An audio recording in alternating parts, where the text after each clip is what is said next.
114वें episode में आप सभी का स्वागत है। रणनीति तो जदयू और नीतीश कुमार को ध्वस्त कर बड़ा भाई बनने की थी, मगर ऐसा लगता है कि भाजपा ने अंतिम समय में बिहार विधानसभा चुनाव में अपनी रणनीति बदल ली है। लोजपा के सहारे जदयू को बड़ा नुकसान पहुंचाने की रणनीति बनाने वाली भाजपा फिर से नीतीश के करीब आ गई है। जिस लोजपा को ढाल बनाकर भाजपा ने जदयू पर सियासी वार करने की रणनीति बनाई थी, बदली परिस्थितियों में भाजपा ने उसी लोजपा को उसके हाल पर छोड़ दिया है। दरअसल यह सब कुछ अचानक हुआ। शुक्रवार को पहले भाजपा ने जदयू के साथ साझा चुनाव घोषणा पत्र जारी किया। फिर लगे हाथ पार्टी ने प्रधानमंत्री नरेंद्र मोदी और मुख्यमंत्री नीतीश कुमार की 1 दर्जन साझा रैलियां कराने की जानकारी दी। इसके तत्काल बाद केंद्रीय मंत्री प्रकाश जावड़ेकर और भाजपा महासचिव भूपेंद्र यादव ने लोजपा और लोजपा अध्यक्ष चिराग पासवान पर सीधा हमला बोला। जावड़ेकर ने लोजपा को वोट कटवा पार्टी बताया। कहा कि बिहार में लोजपा का राजग से कोई लेना देना नहीं है। लोजपा अध्यक्ष चिराग भ्रम फैलाने की कोशिश कर रहे हैं।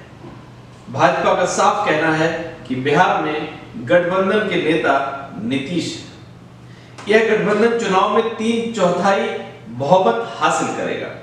दरअसल इस मामले में राज्य इकाई के नेता भले ही लोजपा पर हमला कर रहे थे, मगर केंद्रीय नेतृत्व की ओर से पहली बार लोजपा पर सीधा निशाना साधा गया। सवाल है कि क्या वाकई भाजपा लोजपा के सहारे नीतीश का सियासी कद कम करना चाहती थी? वह इसलिए कि राज्य में उसका बड़ा भाई बनने की महत्वाकांक्षा पूरी हो जाए। अगर हां, तो अब ऐसा क्या हुआ कि भाजपा वापस उसी नीतीश कुमार के पास पहुंच गई जिसके लिए उसने सारी व्यूहरचना की थी? इन सवालों में पड़ताल के पहले हमें करीब 6 महीने पीछे जाना होगा। 6 महीने पीछे इसलिए कि यह वही समय था जब लोजपा का सुर अचानक मुख्यमंत्री नीतीश कुमार के खिलाफ अचानक आक्रामक हो गया। दरअसल जब बीते साल रामविलास पासवान बिहार से राज्यसभा के उम्मीदवार बने, तब जदयू और लोजपा के रिश्ते बेहतर थे। दिवंगत पासवान को राज्यसभा भेजने में जाहिर तौर पर जदयू की भूमिका अहम रही। इसके बाद अचानक ही चिराग पासवान का हमला जदयू और नीतीश के खिलाफ बढ़ गया। तल्खी यहां तक पहुंची कि चिराग ने जदयू के साथ चुनाव न लड़ने की घोषणा की, तो जदयू सांसद लल्लन सिंह ने चिराग को कालिदास बताया। हालांकि तब तक यही धारणा थी कि लोजपा राजग में अधिक सीटें हासिल करने के लिए दबाव की राजनीति कर रही है। हालांकि जब लोजपा ने सार्वजनिक तौर पर जदयू से अलग लड़ने की घोषणा की, तो सबको आश्चर्य हुआ। आश्चर्य इसलिए कि लोजपा ने कहा कि वह सिर्फ जदयू के खिलाफ उम्मीदवार उतारेगी। इतना ही नहीं, चिराग पासवान ने यह भी कहा कि लोजपा राज्य में भाजपा की अगुवाई में सरकार बनाएगी। लोजपा की नीतीश के खिलाफ मोदी के साथ की रणनीति से जाहिर तौर पर जदयू के कान खड़े हुए। तब नीतीश के बार-बार दबाव डालने के बावजूद भाजपा केंद्रीय नेतृत्व ने लोजपा के रुख पर आपत्ति नहीं जताई। तनातनी इस कदर बढ़ी कि सब कुछ तय होने के बावजूद भाजपा जदयू गठबंधन की घोषणा में 3 दिनों की देरी हुई। भाजपा यह नहीं कह सकती कि पर्दे के पीछे, लोजपा की भूमिका के पीछे उसका हाथ था, क्योंकि तल्खी बढ़ने के बीच लोजपा अध्यक्ष चिराग ने सार्वजनिक तौर पर कहा कि लोजपा की रणनीति की जानकारी गृह मंत्री अमित शाह को थी। बकौल चिराग, उन्होंने जदयू से अलग लड़ने के फैसले के संबंध में जब शाह को जानकारी दी, तो उन्होंने चुप्पी साध दी। मतलब उन्होंने लोजपा को ऐसा करने से नहीं रोका।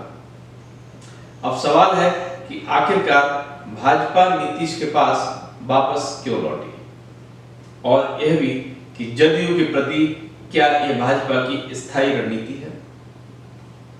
स्थायी रणनीति का मतलब यह है कि क्या भाजपा भविष्य में भी नीतीश को अहमियत देती रहेगी, उन्हें गठबंधन का नेता और जदयू को बड़ा भाई का दर्जा देती रहेगी। जहां तक सवाल भाजपा का नीतीश के पास वापस लौटने का है, तो यह उसकी मजबूरी है। मजबूरी एक नहीं कई है। सबसे पहले तो यह कि भाजपा को अचानक यह एहसास हुआ कि चुनाव के ठीक पहले नीतीश से दूरी उसके लिए सियासी घाटे का सौदा साबित हो सकती है। वह इसलिए कि बिहार में संदेश गया है कि लोजपा की रणनीति के पीछे भाजपा है। पर्दे के पीछे भाजपा ही नीतीश को कमजोर करने की रणनीति बना रही है। जाहिर तौर पर इससे नीतीश के समर्थक वर्ग में भाजपा के प्रति नाराजगी पैदा होने की संभावना बन सकती है। नीतीश के समर्थक वर्ग में कुर्मी, कोयरी, कुशवाहा बिरादरी है। 12% आबादी वाली ये बिरादरी साल 2014 के लोकसभा चुनाव में मोदी लहर में भी नीतीश से जुड़ी रही। तब भले ही अकेले चुनाव मैदान में उतरी जदयू को महज 2 सीटें मिली, मगर पार्टी को इसी बिरादरी की समर्थन की बदौलत 10% से अधिक वोट मिले।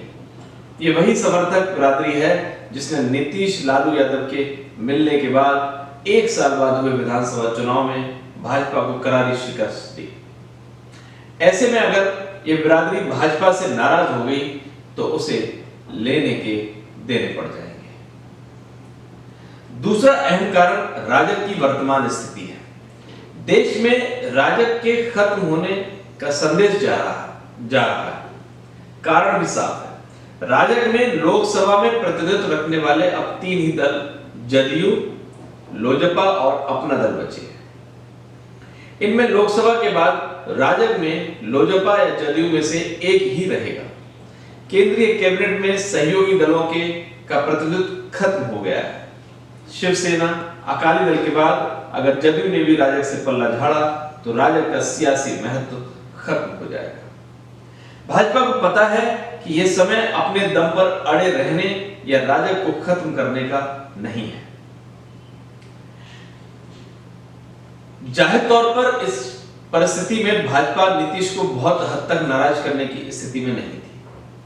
फिर सवाल चुनाव परिणाम का भी है। बीते लोकसभा चुनाव के बाद भाजपा के प्रति आम धारणा बन रही है कि राज्य में लोग पार्टी को नकार रहे हैं।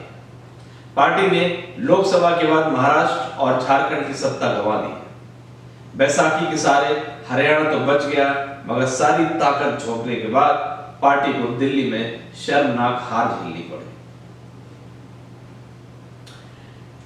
कल्पना कीजिए अगर जदयू के साथ जारी रस्साकसी में भाजपा ने बिहार की सत्ता गंवाई तो क्या होगा। जाहिर तौर पर इसका असर अगले साल होने वाले पश्चिम बंगाल और फिर उत्तर प्रदेश विधानसभा चुनाव पर पड़ेगा।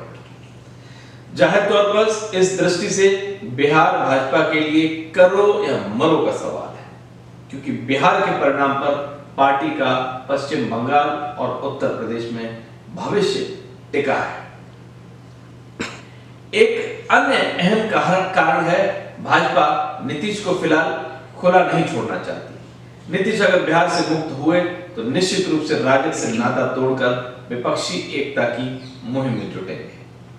उस विपक्ष की एकता की मुहिम में जहां नेतृत्वहीनता की स्थिति है। बिहार का 3 बार सीएम और केंद्रीय राजनीति में भी दमखम दिखा चुके नीतीश का सियासी कद बड़ा है, और उससे भी बड़ी बात यह है कि वह न सिर्फ बिहार जैसे महत्वपूर्ण सियासी राज्य से हैं, बल्कि पीएम मोदी की तरह ही पिछड़ी जाति से आते हैं। जाहिर तौर पर नीतीश की इस मुहिम को राजद का भी साथ मिलेगा, क्योंकि राजद भी चाहेगा कि नीतीश राज्य की राजनीति छोड़कर केंद्र की राजनीति करे। ऐसे में भाजपा विपक्ष को इतना बड़ा अवसर क्यों देगी।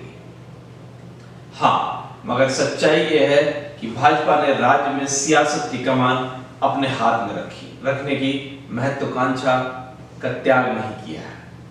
वर्तमान हालात ही ऐसे हैं जिसमें भाजपा नीतीश से उच्च स्तर पर अदावत मोल लेने की स्थिति में नहीं है। जाहिर तौर पर भाजपा ने अपनी इस महत्वाकांक्षा को अमली जामा पहनाने की योजना अस्थायी तौर पर टाल दी है, मगर भविष्य में बड़ा भाई छोटा भाई के सवाल पर दोनों दलों के बीच शीत युद्ध जारी रहेगा। नमस्कार।